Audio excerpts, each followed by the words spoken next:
আমার এই ছোট্ট গরিবখানায় আপনাকে আমি স্বাগত জানাই। হাত নামাতে আমি ফেলো। আরে কি করছো তোমরা? ম্যাডামের সাথে আমার প্রাইভেট কথা আছে। যাও যাও, বাইরে যাও, বাইরে যাও, বাইরে যাও। কি কথা আছে তো?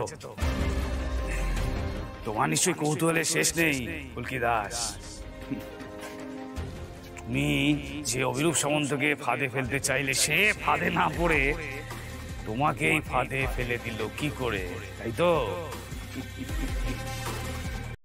তুমি এতদিন ধরে অন্য একজনের পরিচয় নিয়ে একের পর এক অন্যায় করেছো।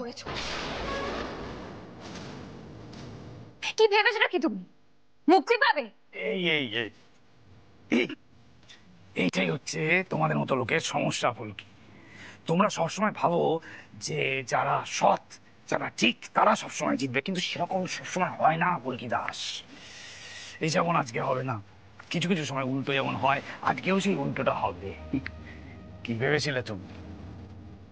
তুই মাধবী ম্যাডামের গলায় লকেট পরিয়ে আসবে, সেটা যে লকেট নয়, আসলে ট্র্যাকিং ডিভাইস, সেটা কেউ বুঝতে পারবে না।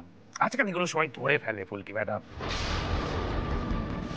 তার মানে অভিরূপ সামন্তই সবকিছু নাটের গুরু। স্যারের মৃত্যুর আগে তার মানে তুমি আমাকে কিডন্যাপ করেছিল, তাই তো?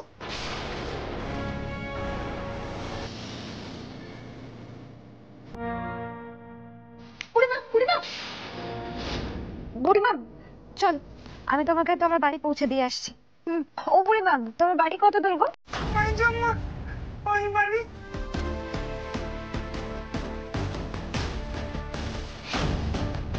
তার মানে বুড়িটা তুমিই ছিলে? আমি ছিলাম ফুলকি ম্যাডাম, একবারে আমি ছিলাম। তোমাকে কিডন্যাপ করে শোক চড়াতে নিয়ে গেছিলাম। সব ঠিকঠাক চলছিল, কিন্তু মাঝখান থেকে তোমার স্যার আর তোমার ওই পুলিশ দাদা ভাই দুজনে চলে এলো। কি করতাম, ধরা তো দিতে পারতাম না, তাই পালিয়ে গেলাম। পালিয়ে গিয়ে একটা গোডাউনের মধ্যে গা ঢাকা দিয়ে চুপচাপ বসেছিলাম, কারোর কোনো ক্ষতি করছিলাম না। কিন্তু সেখানে রোহিত রায় চৌধুরী গিয়ে ঢুকলো। কি করতাম, ধরা দেওয়া যেত না, বাধ্য হয়ে তোমার স্যারকে গুলি করতে হলো। কি